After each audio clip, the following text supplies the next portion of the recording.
Na, o dabar, mėly žiūrovai, kaip ir kiekvieną mėnesio paskutinį antradienį, mes kviečiame jūs žiūrėti laidą Kas geresnio premjerė.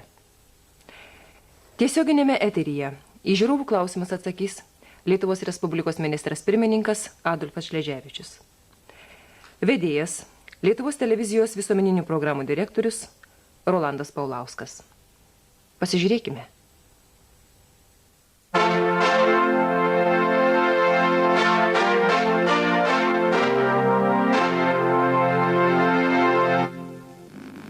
Kalba Vilnius. Skaitome žinias. Šiandien Lietuvos Respublikos ministras pirmininkas.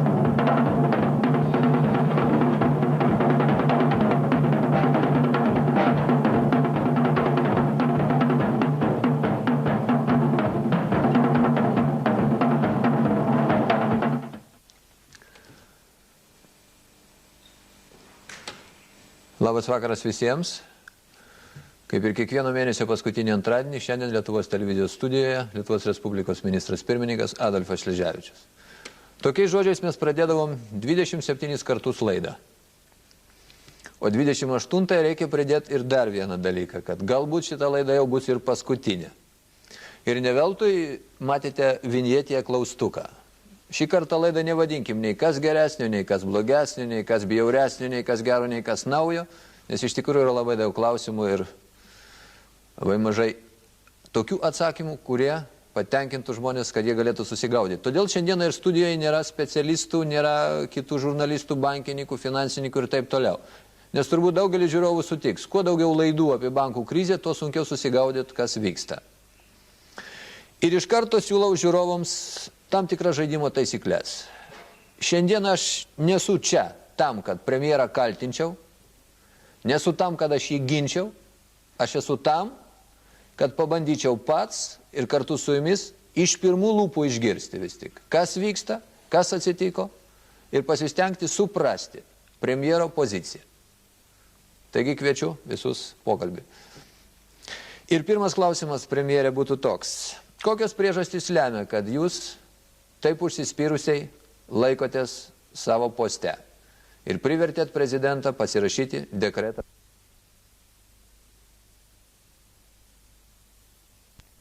Iš tikrųjų gali pasirodyti labai keista mano pozicija. Kodėl aš taip primiktinai laikausi savo kėdės. Asmeniai paaiškinimai turbūt turėtų būti keli. Visų pirma, kuomet man siūloma atsistatydinti, tai nėra nauja. Aišku, principiniai nauja, kad dabartiniu metu tokią iniciatyvą parodė prezidentas. Konstitucijoje yra numatyti keli premjero atstatydimo būdai arba pareigų palikimo būdai. Tai mano asmenis atsistatydimas, prezidento teikimas ir Seimas turi pritarti ar nepritarti ir Seimo iniciatyva. Todėl aš manau, neturėtų keistai atrodyti mano pasinaudojimas konstitucinė teisė. Savo likimą spręsti būtent tokiu būdu, paliekant šį sprendimą Seimui. O priežastis, kodėl mano tokia pozicija, visų pirma, aš esu, kaip jūs žinote, valdančios partijos pirmininkas. Tai tam tikra atsakomybė prieš partijos kolegas, kurie man patikėjo ir partijos pirmininko postą, ir tą sunkę premjero naštą, kurią beje 28 laida, o premjero tenka būti beveik 3 metai. Ir ta prasme įsipareigojimai ir prieš frakciją, kuri mane palaiko, ir kabineto nariai, kurie palaiko, neleidžia man vienasmeniai priimti sprendimus. Todėl mes ir tarybos posėdėje tą klausimą šeštadienį aptarinėjome. Iš 103 tarybos narių tik tai 3 pasisakė, kad aš turėčiau parašyti pareiškimą. Suprantama, kad esant tokia absoliučiai daugumai ir pareigojimas man šito nedarys, verčia mane būtent tokią poziciją užimti.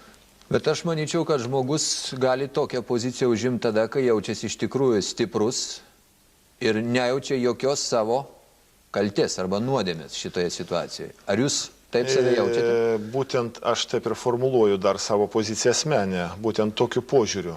Nes manau, kad tas kaltinimas man dėl to nelemto indėlio, jis nėra toks sunkus. Aš jaučiu tą moralinę atsakomybę, aš tą esu sakęs. Bet nėra toks sunkus, kad nubrauktų visus mano, aš pasakyčiau, labai sunkaus 3 darbo metų rezultatus. Iš esmės man nėra sakoma, pastabų dėl darbo, dėl rodiklių. Čia viskas šioje srityje yra gerai. Ir indėlis yra tas būtent paskutinis kriterijus mano veiklos vertinimo. Todėl aš suprantu tam tikrą prasme suklydęs, fatalinių ten sutapimų tokiomis apysavomis, apie jas atsibodo tiesiog ir kalbėti. Bet šiandien aš spaudai dar pateikiau visas aplinkybės, kad būtų galima susipažinti. Ir todėl aš iš tikrųjų nesijaučiu tiek nusikaltęs, kad galėčiau palikti dabar nespręstas problemas, o jų labai daug, ypatingai kuomet gruodžio viduryje prasidėjo tam tikros dalies bankinės sistemos griūtis arba problemos, kuomet reikia koncentruoti visas pastangas vyriausybės ir banko spręsti indėlininkų klausimus, kuomet realizuoti reikia bankų restruktūrizavimo programą, telkti užsienio ir vidaus išteklius, biudžeto tam tikras pataisas daryti įvairiuose sektoriuose kaip socialinius, žemės ūkio, energetikos srityje, priimti visą eilę sprendimų. Todėl aš jausdamas atsakomybę būtent laikausi tokios pozicijos. Savo ruoštų, jeigu Seimas nuspręs, kitaip suprantama, tai nediskutuotinas klausimas. Ir aš pasakiau vieną, kad suprasdamas tą atsakomybę aš stengiuosi tęsti savo darbą, savo ruoštų, kas parašė dekretą, būtent ekscelencija prezidentas, ir Seimas, jeigu balsuos, suprantama, tada prisims visą atsakomybę. Už tolesnius padarinius, aš manau, jie gana gali būti sudėtingi. O kaip jūs vertinat situaciją, kad prie tų jėgų, kurios jūs norėjo nuimti nuo posto, interpeliacija po interpeliacijos, prisidėjo ir mūsų valstybės prezidentas? Tai yra gana savotiška situacija. Buvęs jūsų partijos pirmininkas. Iš tikrųjų, tam tikrą prasme situacija yra gana gebli ir mūsų prezidiumo nariai, kurie lankėsi, ir atskirų apskričių partinių organizacijų atstovai buvo, lankėsi, kalbėjo su prezidentu. Prezidentas kategoriškai nenorėjo prisiklausyti jo nuomonės. Man šiek tiek tai keistoka, nes vis tik partijos lyderis, partijos tėvas, galima sakyti, tą partiją sukūręs, partiją išvedęs į laimėjimus ir jos žymė dalimi tapęs dėka ir prezidentų, dabartiniu metu pasakė visiškai priešingą nuostatą. O tada jau reikia klausti, kokios priežastys jūsų manymu? Man labai sunku būtų komentuoti prezidento poziciją, aš nenorėčiau šito daryti, kadangi mes labai dalykiškai, konstruktyviai keletą kartų su prezidentu kalbėjome galimus tos problemos sprendimo būdus.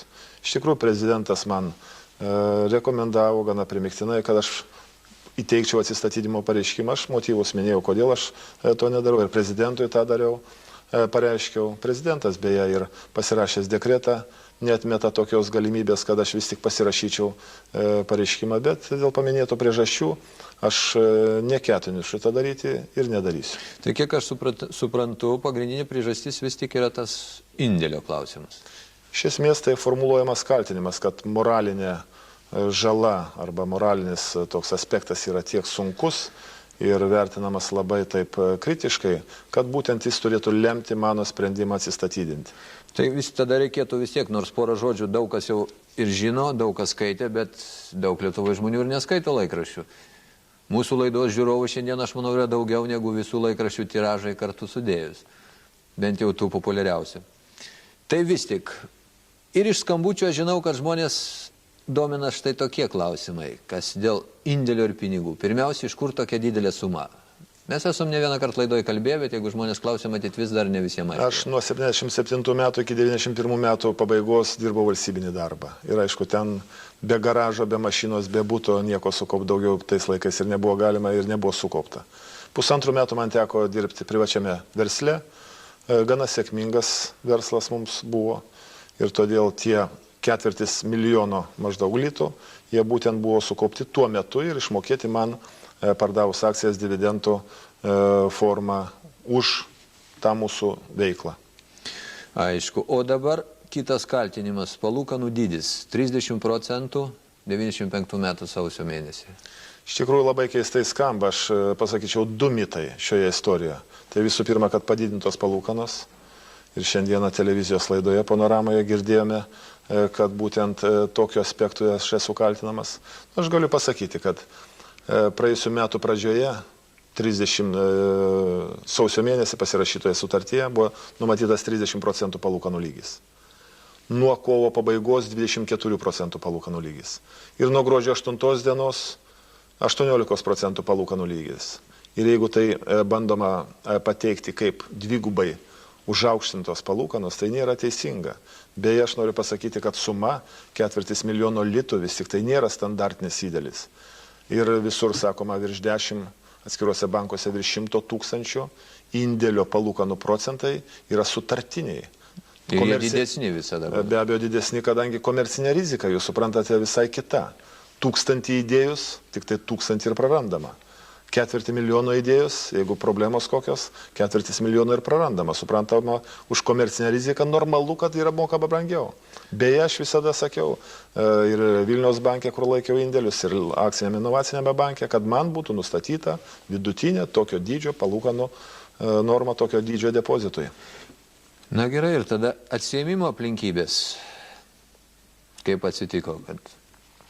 Iš tikrųjų, gal ir galima keistai suprasti, kaip iš banko, be mano raštiško įgaliojimo, patarėjas, kuris tvarkė finansinius reikalus, paėmė tą indėlį. Bet aš gal nedetalizuosiu, iš tikrųjų, be mano raštiško įgaliojimo, iš tikrųjų taip, iš tikrųjų tas aplinkybės, jos gana keistos ir keistai gal suprantamos ir paaiškinamos, bet aš detaliai tą esu pateikęs laikraščiams, aš manau, jie bus išspausdinę, beje, kai kurie jau išspausdino ir bus galima ten detaliau visas tas aplinkybės apie mano indėlio istoriją sužinoti. Aš manau, kad iš tikrųjų čia ryškiai per daug dėmesio skiriame tam įvykiui, negu reikėtų skirti. Beje, aš jeigu būčiau suvokęs, kad tokį rezonansą įgaus visuomenėje šis įvykis, be abejo, aš būčiau žymiai anksčiau ir pagarsinės aplinkybės, kadangi man nėra ką slėpti. Beje, aš po indėlių atsiėmimo apie tai informavau ir savo frakcijos ir partijos bičiulius, kai kurios kolegas, taip pat ekscelencija prezidentas nuo pat pirmos dienos apie tai žinojo, aš informavau apie savo ketinimus atgal grąžinti indėlį, kuriam sutartis dar nebuvo pasibaigus. Aš tą jau padariau, 135 000 su trupučiu litų yra priimta saugojimo akciniam inovaciniam banke, todėl aš čia jokių ypatingų klastų nevykdžiau ir tai tiesiog sutapimas aplinkybių, tiesa, labai skaudžiai man kainuojantis. Ir sakyčiau, Lietuvai taip pat, ne tik jums, nes dabar mes esame įpainioti į nemenką vis tik politinę krizę.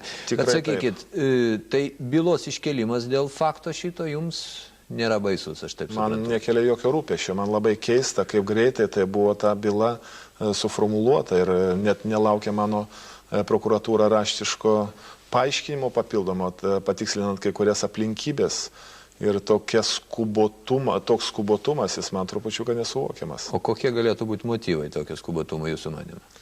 Aš nenorėčiau komentuoti, galbūt tai tiesiog aplinkybių sutapimas, gal nieko daugiau, aš viliuosi, kad taip ir yra, nes suprantama, kad tai faktas jis gana toks rezonansinis, neatsitiktinai ir iš karto visos masinės informacijos priemonės ir užsienio apie tai perdavė ir žiūriu, Vremė labai aktyviai eskaluoja tą temą, nuolatos informuoja, matyt, taip pat didelis susidomėjimas dėl įvairių aplinkybių, aš manau.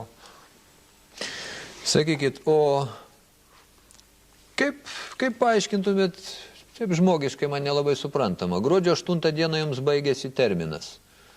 Žinant, kad Laibo banke reikalai nėra per geriausi, kodėl jūs pratęsėt sutartį?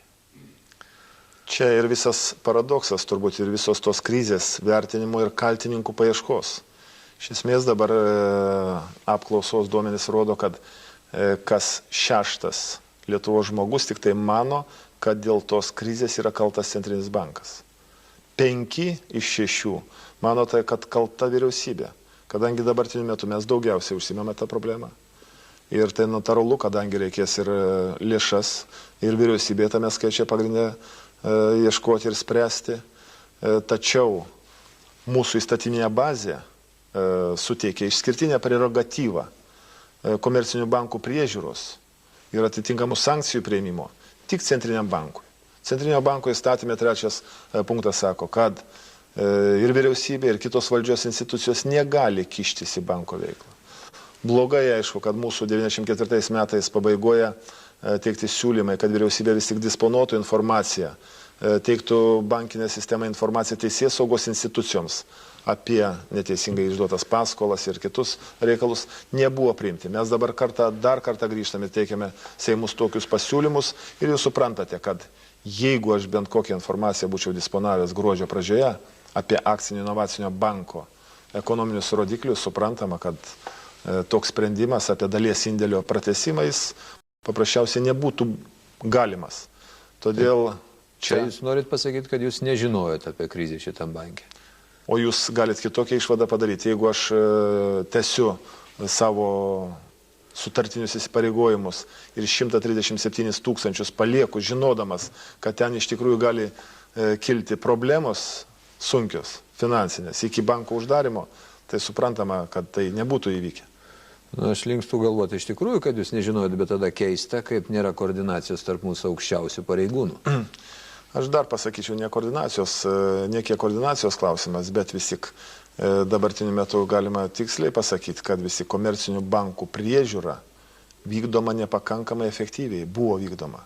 Ir tam tikrą prasme, jeigu anksčiau būtų pakankama priežiūra, dalies pasiekmių buvo galima išvengti. Iš tikrųjų, juk tos skolos grėsmingai augo vienam skolininkui ar vienai kompanijai dėl to, kad nebuvo laiku signalizuojama. Ir akcinis inovacinis bankas keletą metų nebuvo patikrintas Centrinio banko priežiūros departamento. Tai iš tikrųjų labai negeras dalykas. Tai aš ir norėjau klausti. Štai pas mane parašyta, iš tikrųjų buvo krizė Latvijoje.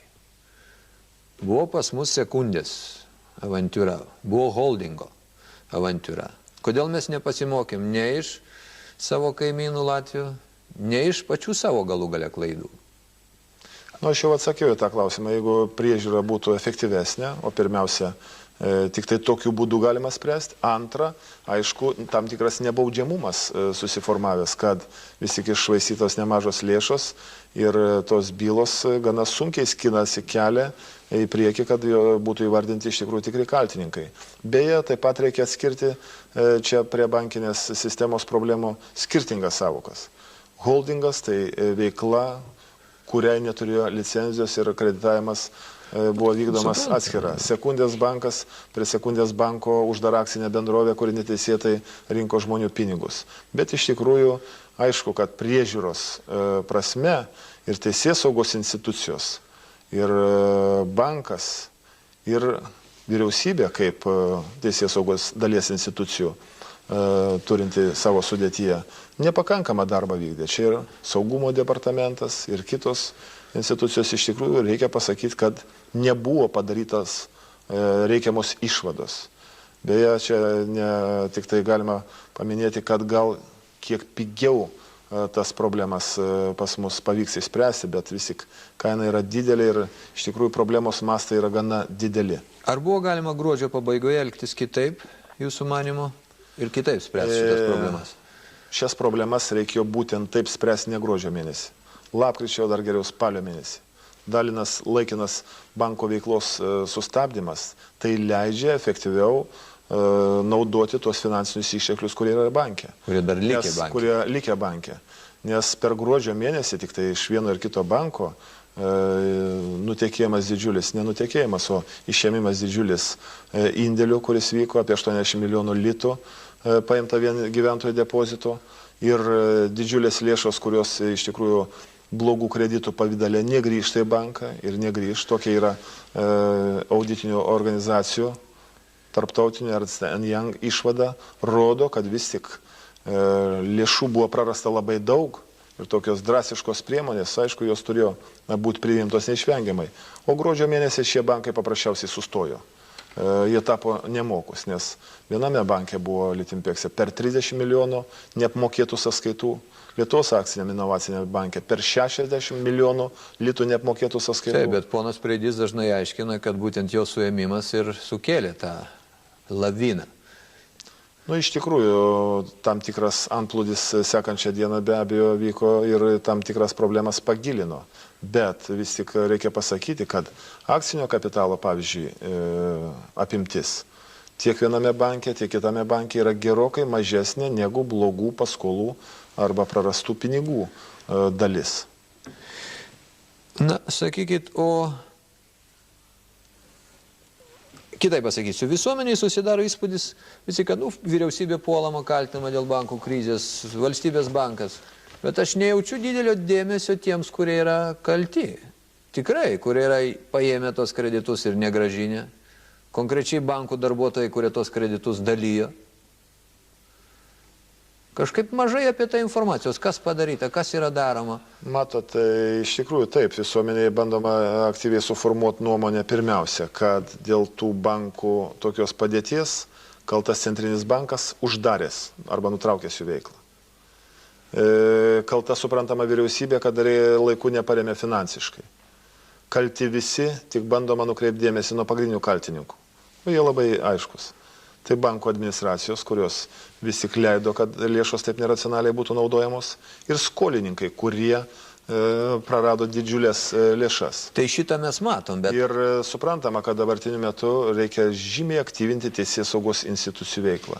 Ir ta prasme dabartiniu metu yra labai tokia negera padėtis mūsų valstybėje, kuomet Centrinio banko vadovo nėra, Vidaus reikalų ministerijos vadovo nėra. Tai kas dabar aktyvina tą veiklą Vidaus reikalų ministerijoje? Stengiamasi aktyviai nušalinti ir premjerą, ir iš tikrųjų tai tam tikrą prasme komplikuoja būtent tų problemų sprendimą, kur reikia koncentruoti milžiniškas pastangas. Reikia aktyvinti paiešką turto, kuris galėjo būti sukauptas paimant kreditinius išteklius, aprašant tą turtą, areštuojant ir daugelį kitų veiksmų. Ir čia iš tikrųjų tas darbas vykdomas nepakankamais tempais.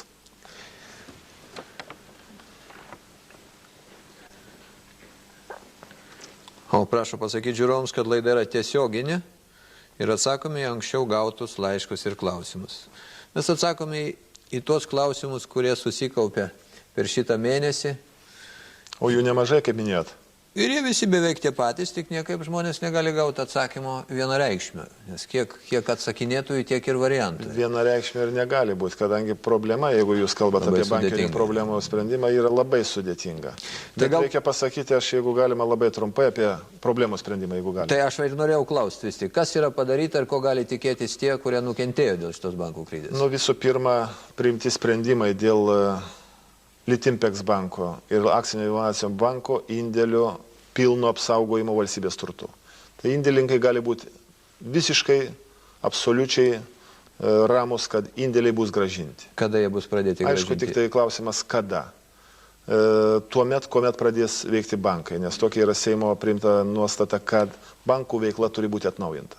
Mes labai aktyviai dirbame paskutinės 4 savaitės su Pasaulio banko, valiutos fondo, Šveicarijos ekspertų, Amerikos ekspertų atstovais ir iš esmės su Centriniu banku jau parengėme, arba teisingiau Centrinis bankas, programą su vyriausybė, programą bankų restruktūrizavimo. Kada jie pradės savo veiklą? Bankai orientaciniai, jeigu viskas vyks taip, kaip yra numatyta, o mes šiandieną su Centriniu banku priėmėme bendrą sprendimą dėl grupių sudarimo specialistų, 7 kryptimis turi būti rengiamas dirbamas darbas, statyminė bazė, restruktūrizacija, apjungimas. Numatoma yra šių bankų apjungimas, tokia yra rekomendacija savo ruoštų. Visi 3 bankai, Vakarų, Litimpexo ir Akcinis inovacinis, galėtų tęsti savo veiklą ir savarankiškai. Maždaug 2 mėnesių laikotarpyje galėtų atnaujinti savo veiklą, jeigu atsirastų potencialūs investitoriai. Ne ketinimai tik tai, ne bandymai kalbėti apie galimas investicijas, o konkretus investitoriai. O jeigu tai neatsiras, jeigu neatsirastų nuo Liepos 1 dienos, mes pagal suderintą planą turėtume užtikrinti tų bankų veiklos atnaujinimą, jungtinio banko. Tai yra finansinė parama per tą, ką turi būti, blogų paskolų įmonė įsteigta, blogos paskolos išimtos iš banko, tai yra vyriausybė turėtų nupirkti jas, padengiant vertybiniais popieriais. Suma vertybinių popierių bus gana didelė, 1,1 milijardo litų, beje dar 200 milijonų reikalingos lėšos tiesioginiai paramai finansiniai. Ir suprantama, kad po to turėtų būti vykdomas darbas išieškant iš skolininkų blogas paskolas. Tai jeigu trumpai, nuo vasario 1 kažkokia eilės tvarka žmonės galės pasiimti po 1000 litų. Vasario pradžioje turėtų būti išmokama, bet turėtų gyventojai palaukti, kol bus sudaromi žiniaraščiai bankuose. Tie žiniaraščiai pateks į taupomąjį banką ir taupomajam bankui vyriausybė vertybinių popierių pagalba skirs reikalingus išteklius, kad būtų išmokama po 1000.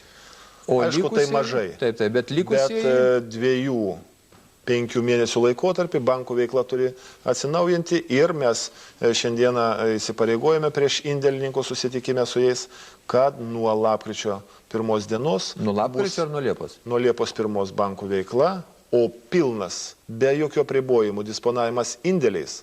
Mes pesimistinį scenarijų tokį, kad nebūtų jis neteisingas. Įsipareigojame nuo lapkričio 1 dienos, bet išmokėjimas ir iki Liepos 1 jau turėtų vykti. Mes įsitikinę, kad tą galėsim padaryti. Ir nuo Liepos 1 dienos. Todėl viena aišku, kad šių metų bėgyje nėra jokių kliučių, kad tiek įmonės, tiek gyventojai galėtų laisvai disponuoti tomis lėšomis. Beje, įmonėms, kad dėl iššalusių lėšų nereikėtų mokėti delspinigius už nesumokėtus mokesčius. Mes pateikėme siūlymą ir Seimas matyt pritars, kad būtų padarytos išimtis. Taip pat ieškome kitų būdų, kaip galima būtų atskiroms įmonėms leisti pasinaudoti indėliais, ypatingai kur užsienio kapitalo įmonės pervedė kaip įstatinį kapitalą. Ir dabartiniu metu konkretizuojant šitą darbą, suprantama, kad nuolatos bus vis pilnesnis vaizdas. Sakykit, o jeigu vasario 8 dieną rezultatai bus jums nepalankus ir ateis jūsų įpėdinis, ar jis perims šitos įsipareigojimus? Aš manau, neturėtų būti siejama su Šleževičiaus ar kita pavardė vyriausybės įsipareigojimai. Tai yra kabineto įsipareigojimai ir manau, kad tie visi darbai turi taip pat būti vykdomi sėkmingai kaip ir dabar. Gal kiek suprantama, sėkmingumas tas priklausys nuo to, kaip bus sėkmingai suformuota nauja vyriausybė, naujo premjero paieškos gal jos yra ir jau atliktos, bet pristatymas Seimui, Seimas turi tvirtinti, po to vyriausybės programos rengimas. Tai yra lygiai grečiai turės būti vykdomas darbas ir su bankų sistemos restruktūrizacija, ir su įvairiais procedūriniais dalykais Seime. Ir esant tam tikram nestabilumui dabartiniu metu, tam tikrai politiniai įtampai, aišku, galima prognozuoti, kad gal ir vyriausybinės programos ir patvirtinti nepavyks. Gali ir tokia būti prielaida, kadangi jūs girdite nuolatinius opozicijos kvietimus, kad būtina organizuoti priešlaikinius rinkimus, kadangi opozicijai šiame fone gana tokių keblių klausimų, kuomet ir indėlininkai nepatenkinti, ir įmonių lėšos išaldytos. Suprantama, kad politinių rinkimų rezultatai, jie vylėsi, kad turėtų būti sėkmingesni. Aišku, tai būtų nenaudinga Lietuvos žmogui, Lietuvos valstybei, bet kai kada politikoje vyrauja ne tik tai bendri valstybiniai interesai yra lemiami. Sakykite, toks gal kiek paprastesnis klausimas, bet tuose bankuose, kurie dabar bus valstybės sanuojami, sakykime, tengi dirba žmonės. Ar jų atlyginimai ir toliau liks tokie dideli, palyginus su kitais? Mes pateikėme jau Seimui pasiūlymą, vykdydami Seimo nurodymus, kad taikyti tam tikrą reglamentavimą komercinių bankų darbuotojų atlyginimų ir vadovų. Nes manome iš tikrųjų, kuomet komerciniai bankai naudoja ir gyventojų lėšas, ir įmonių lėšas, ir naudoja, kaip pastebime, ne visais atvejais gana sėkmingai, betodariškai kartais naudoja lėšas savo reikalams, suprantama, kam tam tikras reguliavimas jis reikalingas. Nors tai lyg tai prieštarauja sveikai nuovokai, kad tai yra privatus biznis, jeigu komercinis bankas. Ne, jeigu valstybėje mes jos globoti. Taip, bet ir komerciniuose bankuose mes siūlom taip pat tam tikrą reglamentavimą. Ir komerciniuose visuose. Komerciniuose bankuose tam tikrą reglamentavimą, kadangi vis tik yra gyventojų lėšos ir svarbu užtikrinti jų racionalų panaudojimą. Su jūsų asmeniu yra siejamas lito pririšimas prie dolerio. Tai šitas reiškinys taip pat pasidaro gana keblus. Jau ir dabar girdisi balsų, siūlančių devalvuoti litą arba atrišti nuo dolerio. Kaip Jūs manot, kokios interesų grupės labiausiai yra suinteresuotos lito devalvavimu šiandieną? Ir kokia jų įtaka pastarųjų mėnesių įvykiams? Iš tikrųjų, tai nėra nauja tema. Pamenat, praėjusiu metu pradžioje nuolatinės spekulacijos dėl lito devalvavimo šiek tiek sumažino mūsų valiutos atsargas. Ir dabartiniu metu girdisi nuolatiniai raginimai, kad būtina nuvertinti. Tai neigiamai veikia depozitus. Gyventojai pirmiausia kaupia valiutą, išima valiutą ir suprantama, tai blogina padėtį bankinėje sistemoje. Ko nereikėtų visai daryti? Kam tai naudinga būtų visų pirma? O gal paprasčiau pradėti. Ar yra ekonominės prielaidos? Ar reikėtų tą daryti? Pagrindinis kriterijus pinigų tvirtumui tai yra valiutos ir aukso atsargos jų padengimui. Jų yra per 30% daugiau, negu yra litų cirkuliacijoje. Iškiai jokios prielaidos nėra. Mūsų rezervai valiutos nuosavos ypatingai auga labai sparčiai.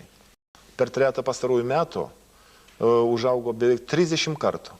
16,3 milijono per mėnesį, 17,3 milijono per mėnesį, kuomet per 3 metų mūsų nepriklausomos valstybės buvo sukaupta 21 milijonas. Todėl ekonominių prielaidų nėra. Mitas, kad eksportas žlugdomas, taip pat jis visiškai netitinka tikrovę, nes 91-90 metais prekyba su vakarais mūsų valstybė sudarė 5%, praėjusiais metais prekyba su vakarais sudarė 60%, o prekyba su ES 40%. Tai kodėl ekonominių prielaidų nėra?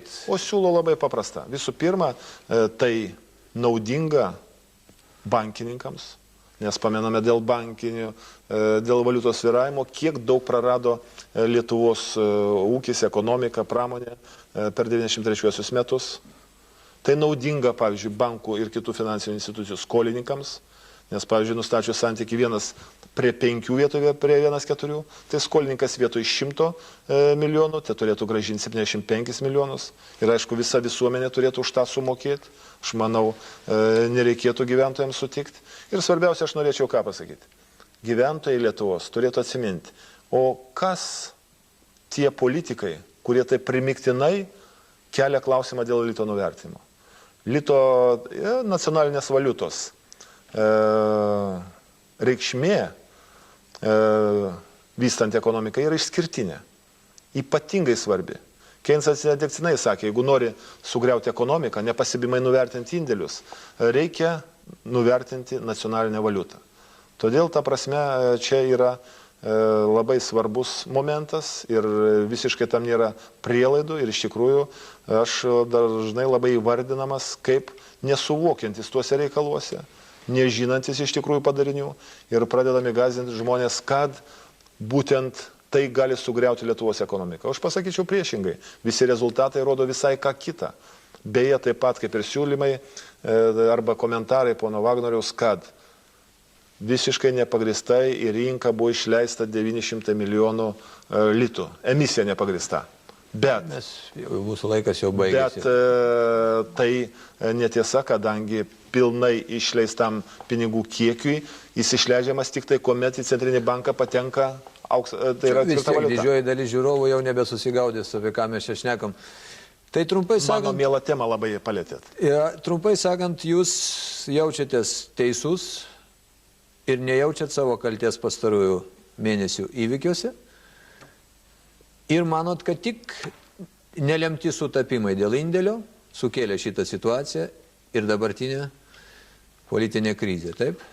Jeigu trumpai, nes jau reikia mums baigti. Politinės krizė, aš manau, ir bankinė sistema taip pat prisidėjo prie to, bet iš tikrųjų aš, kuomet analizuoju dabar įvykius, keistokai skamba tas proceso spartinimas, ypatingai pastarųjų metų, ypač akcentuojant tą nelemtą indėlio reikšmę. Sureikšminta, perdėtai sureikšminta, aš tuo tvirtai įsitikinęs. Gerai. Na, man belieka padėkoti visiems, kurie žiūrėjo mus 2,5 metų. Padėkoti už tos laiškus, už sveikinimus naujų metų proga, kalėdų proga gavom nemažai sveikinimų, beje, premjeras taip pat. Jeigu dar bus tokių laidų su premjeru šituo, susitiksim. Kitas, jeigu sutiks, galbūt darysim su juo kažką panašaus. Na, o ką mes supratom visi kartu su žiūrovais, gal dar kas ir parašys, sprendžiam visi kartu. Ačiū, viso gero.